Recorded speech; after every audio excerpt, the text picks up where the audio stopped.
Assalamualaikum warahmatullahi wabarakatuh. Waalaikumsalam warahmatullahi Semangat wabarakatuh. hari ini karena kami berada di luar ruangan, berbeda dari biasanya pemirsa.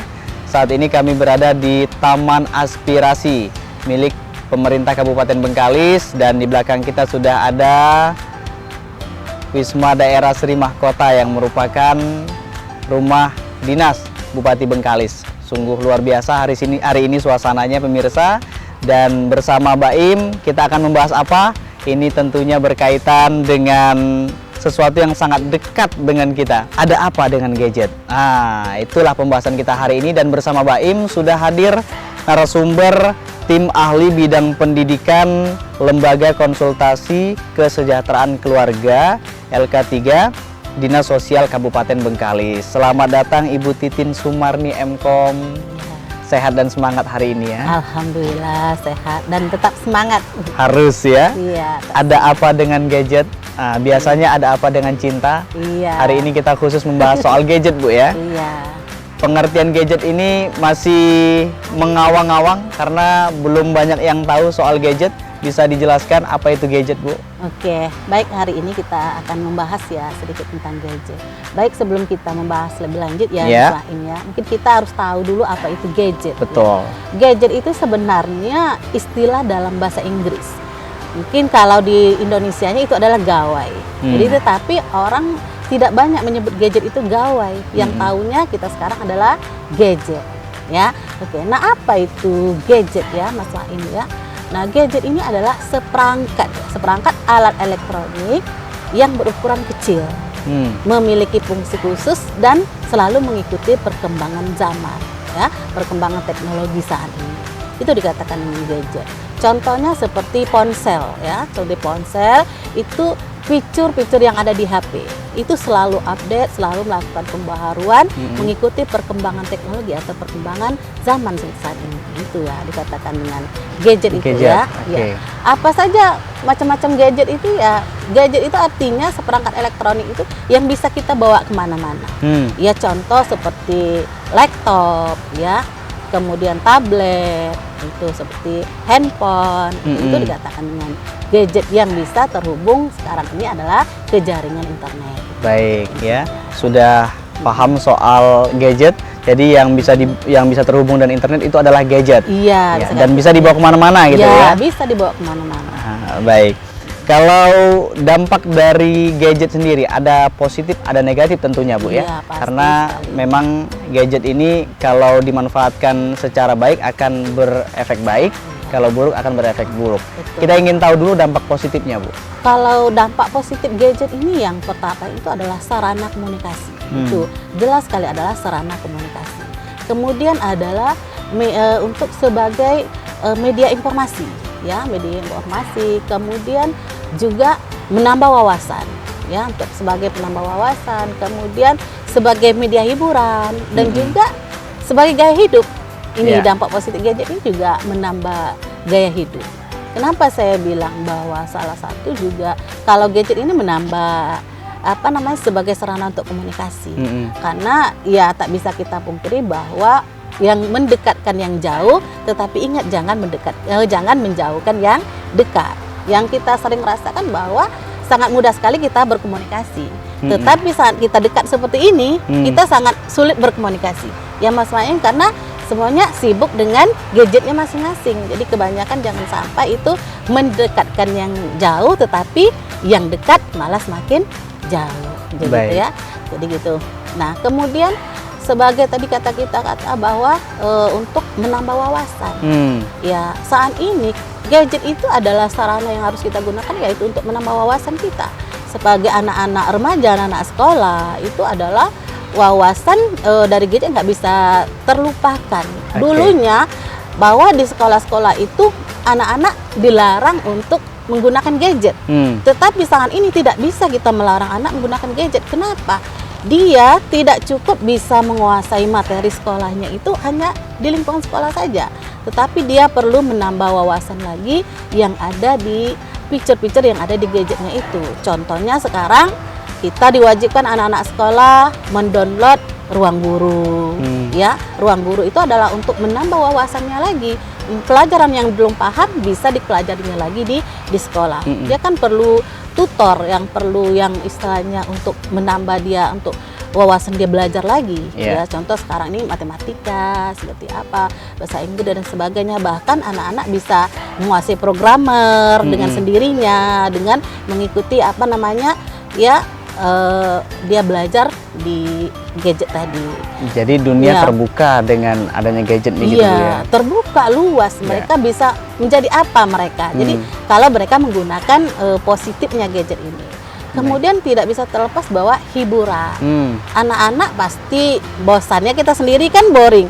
Bekerja terus setiap hari, kemudian belajar dan sebagainya, tapi membutuhkan sebuah hiburan. Tetapi nanti hiburan jangan sampai nanti ya berdampak negatif. Kemudian ada gaya hidup tadi. Kenapa kita dikatakan gaya hidup? Bahwa gadget ini juga menambah penampilan kita ini, Mas Maim. Kepercayaan diri meningkat. Kepercayaan diri juga meningkat dengan adanya gadget. Semakin orang memiliki gadget yang mahal, picture yang bagus dan lengkap, mereka percaya dirinya lebih menonjol begitu. Dan juga manusia itu tidak terlepas dari ingin minta perhatian, ingin diperhatikan dan sebagainya. Itu sangat gadget ini adalah salah satu gaya hidup. Itu dampak positifnya. Lantas negatifnya apa saja, Bu? Ya, kalau kita dampak negatifnya itu banyak sekali tadi Mas Wahyu ya. Dampak negatif gadget ini adalah yang pertama terkena radiasi. Contohnya kenapa saya bilang terkena radiasi? Anak-anak itu yang balita di bawah umur 5 tahun, anak-anak bahkan udah mengakses gadget ini, udah melihat gadget.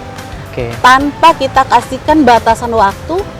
Banyak sekali kita terjadi ya di tetangga saya sendiri itu anak itu sudah merah matanya, bahkan terbakar di daerah kelopak matanya itu terbakar karena kelamaan menonton gadget. Orang tua membiarkan anaknya kelamaan menonton gadget. Seharusnya orang tua juga harus sudah tahu bahwa batasan untuk apalagi anak balita di bawah 5 tahun tidak boleh lebih dari 1 jam menggunakan gadget. Itu ya. Kemudian yang kedua adalah gadget ini kecanduan. Tadi itu Mas Martin, kecanduan. Bahwa tadi kita lihat bahwa hiburan tadi kebanyakan bukan menggunakan dampak bukan hanya untuk selingan, tetapi itu sudah menjadi kecanduan bagi mereka. Jadi tidak mengenal waktu. Jadi terus menerus. Yang kemudian yang ketiga adalah cyberbullying. Kenapa saya katakan cyberbullying gadget ini? Karena setiap anak-anak sekarang bahkan orang-orang dewasa dan sebagainya sudah menggunakan media sosial. Jadi di mana tempat terjadinya cyberbullying itu Mas Baim? Di media sosial. Mereka saling mengejek, saling mencaci, saling memaki di situ ya, di media sosial itu. Jadi di situ terjadi dikatakan dengan cyberbullying. Kemudian ada pornografi. Kenapa saya bilang bahwa di gadget ini sangat luas sekali tadi Mas Baim, bahwa banyak sekali memudahkan anak-anak menonton situs-situs dewasa. Jadi pornografi, terjadilah pornografi. Nah, dengan adanya menonton pornografi pasti ada porno aksinya. Ya, porno aksi. Di mana porno aksi itu? Kekerasan seksual. Jadi di situ. Nah, kekerasan seksual ini tadi terjadi karena anak-anak melihat atau bahkan orang dewasa melihat konten video pornografi tadi, mereka itu ingin menyalurkannya. Apalagi kalau anak-anak yang remaja awal ingin merasakan seperti apa yang dia tonton itu seperti apa sih rasanya, dia penasaran. Jadi sehingga kasus ini banyak terjadinya di sekolah. Bahkan ada begini kasus yang udah terjadi itu Mas Baim, bahwa di sekolah anak-anak itu izin kepada orang tuanya lalu bekerja kelompok malam, mengerjakan tugas kelompok, tugas sekolah. Tetapi mereka bukan mengerjakan tugas kelompok, mereka sama-sama menonton video tidak baik, video pornografi tadi. Lalu terjadinya porno aksi. Mereka melaksanakan aksi itu di tempat mereka bersama-sama. Itu tadi ya. Kemudian tadi ada pornografi, kekerasan seksual. Nah, di mana tadi kekerasan seksual Mas Main? Bahwa anak-anak orang dewasa juga ya menonton pornografi tadi, mereka melakukan kekerasan seksual. Di mana melakukan itu tadi aksinya tadi dengan anak di bawah umur. Kasus terjadi udah banyak sekali yang seperti itu ya. Jadi maksud saya itu jadi apa namanya, dampak negatif ini orang tua juga harus melakukan pengawasan. Peran orang tua Peran begitu orang ya. tua. Jadi bagaimana seharusnya orang tua ini mendampingi anak dalam menggunakan gadget, Bu? Iya. Kemudian juga gadget ini dampak negatifnya selain itu juga dia bisa obesitas. Oke. Kenapa obesitas? Anak-anak tuh hanya hari-harinya menghabiskan waktu di depan gadget. Jadi mereka kurang gerak, kurang apa gitu ya. Kemudian sambil nyemil itu kan menyebabkan obesitas. Yang kedua yang berikut antisosial. Nah, kenapa dikatakan antisosial gadget ini, Mas Baim? Bahwa antisosial ini artinya mereka ini tidak tahu dengan kurang bersosial. Dunia luar ya. Bahkan di tempat ramai dia merasa kesepian. Tetapi kalau dia sendiri dia merasa happy, ya gitu. Di tempat lain dia tempat yang ramai dia merasa kesepian. Itu dikatakan antisosial. Mereka jarang mau bersosial. Nah, itu dampak negatif. Baik. Peran orang tua ini, Bu, bagaimana harusnya untuk mengawasi penggunaan dalam penggunaan gadget? Nah, jadi tadi bahwa kan kita tadi ada apa dengan gadget tadi. Orang tua jangan hanya tadi memberikan gadget kepada anak, memberikan gadget yang termahal sekalipun kita bangga memberikan gadget itu kepada anak, tetapi orang tua sendiri tidak tahu apa fitur yang ada di dalam gadget itu. Jadi orang tua harus tahu, orang tua harus melek teknologi juga, tidak boleh gaptek. Orang tua harus tahu tuh fungsi-fungsi di dalam gadget itu apa saja, ya.